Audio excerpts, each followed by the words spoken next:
What's going on, guys? Today I have a Monarch deck profile here. Now, Monarchs are something I never got to play in the 2016 format when they were at their peak.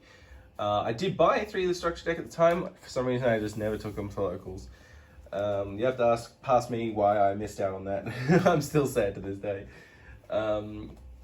Before we get into the deck profile, if you could drop a subscribe, I would be hugely appreciative. I'm trying to get to 100, and it would just mean a lot to me.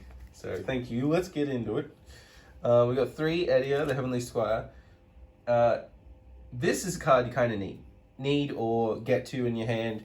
If you normal or special summon her, well, that'll allow you to special summon 3 Edios, the Underworld Squire. When he comes out, you get an extra normal summon / tribute summon. So I think it's maybe another extra tribute summon. Anyway, so you'll be using those 2 on the field to straight up then special summon. What am I saying? The whole old decks with this normal summoning, tribute summoning. Either tribute summon 3 of, what is his name? Erebus. Sorry, I can't even read it. The words are just so shiny, these old cards. And Ether, and 3 Ether. So I think when Ether comes out, you can send 2 Monarch spell trap cards. The cards you'll be wanting to send, which I'll get into in a minute, but I'll just show you now so you know. It's, not much. Sorry. Pantheism and the Prime Monarch. They're the 2 you're ideally going to send to your graveyard, unless you have one of those 2 in your hand. But anyway, well, let's keep going. 1 Mithra, and 1 Majesty's Fiend, 1 Vanity's Fiend. You can run more. I just couldn't really find space. It's so hard when you want to run 3 of everything, so that when your Pantheism banishes itself from the graveyard, you can show 3 Monarch spell traps to your opponent, and then they have to pick one. So you want 3, so you can make sure you know what you're gonna get. Like, you don't want to actually give them a choice. That's not what you're trying to do here. 3 the Monarch Stormforth. You get to tribute your opponent's monsters. Obviously a good card. 2 Return of the Monarch. Now you can run 3 again because it gives you an extra search if you tribute summon while this card's on the field. But I just can't find room for it. But if you can, that's fine. And it's not a card I really want to search for, because by the time you're banishing Pantheism, you've probably already summoned and done your stuff for that turn. So there's no point getting a return at that point. 3 Domain. Now that's usually the card you're going to want to show if you don't already have it.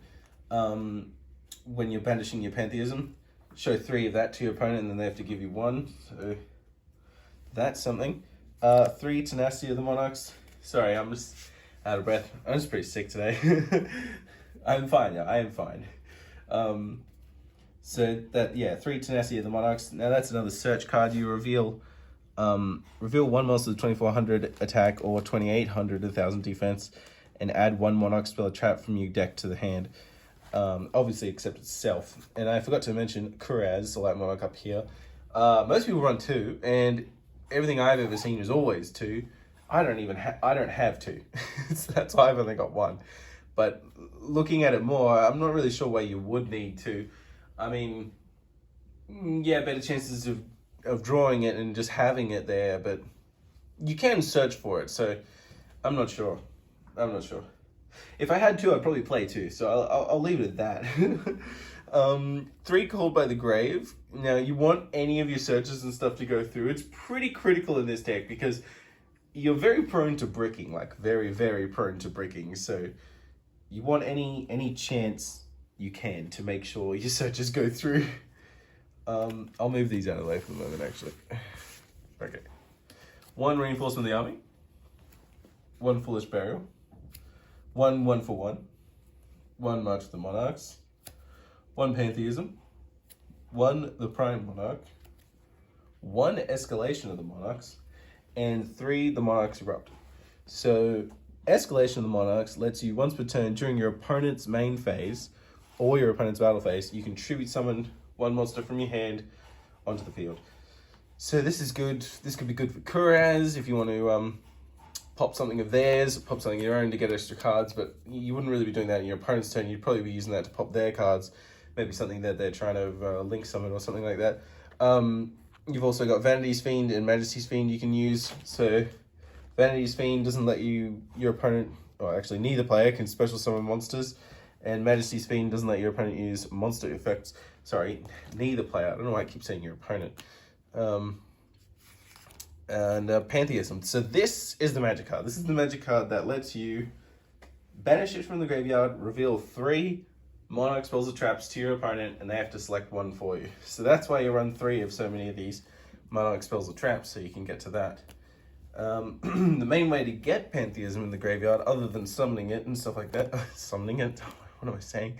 Instead of drawing it, is by Aether. So she will dump 2 spells or traps into the graveyard. And the Prime Monarch is the other target because its effect in the graveyard, you can banish one other Monarch spell or trap card in your graveyard, special summon this card in defense position as a normal fairy type monster. Light level 5, attack 1000, defense 2400. I guess it's just extra tribute fodder. That's pretty much like the main reason why you would be wanting that in your graveyard. You have to banish another spell or trap, so depends what else you got in there. But that's just more tribute fodder. The problem with that is if you've locked yourself out of special summoning or something like that, that's a problem. 1-for-1 is amazing because that's what lets you get out your Edia, and then you've still got a normal summon like in your hand, like or ready to use. So that's why it's fantastic if you can have 1-for-1. Foolish Burial you're mainly going to use for Erebus. His effect in the graveyard. Sorry. Once per turn during either player's main phase, if this card is in your graveyard, you can discard 1 Monarch spell or trap card, then target 1 monster in your graveyard with 2400 attack or more, and add it to your hand. So that's how you can recycle it back to your hand, or something else you might want just in case. Reinforced in the army is how you search Edia. And this is the only target that you can even search with Rota. And the Monarch's Erupt, another fantastic card. I wasn't sure whether to play this at 2 or not. It's real tricky, and it's still undecided because I haven't taken this deck to locals yet. Activate this card only if you have no cards in your extra deck and control a tribute summon monster. Negate the effects of all face-up monsters on the field while those monsters are face-up. Except tribute summon monsters. So, like, if there's any special summon monsters, you can flip this before your opponent even special summons anything, and then so they won't be able to use any effects. It's basically another Majesty's Fiend. It's just a good ways of locking out your opponent. This deck has many ways. Domain of the Monarch. Where have we got that? Domain. Okay. Domain is the field spell. So that's why we have Terraforming. Oh, wait. Did I leave Terraforming in my side deck? Ooh, I'm going to have to fix that. Okay. My apologies. Okay, let's talk about Domain. While you have no cards in your extra deck and you're the only player that controls a tribute summon monster, your opponent cannot special summon monsters from the extra deck. If a tribute summon monster you control attacks an opponent's monster, it gains 800 attack during damage calculation only. Once per turn, you can reduce the level of one monster with 2800 attack and 1000 defense in your hand by 2 until the end of this turn.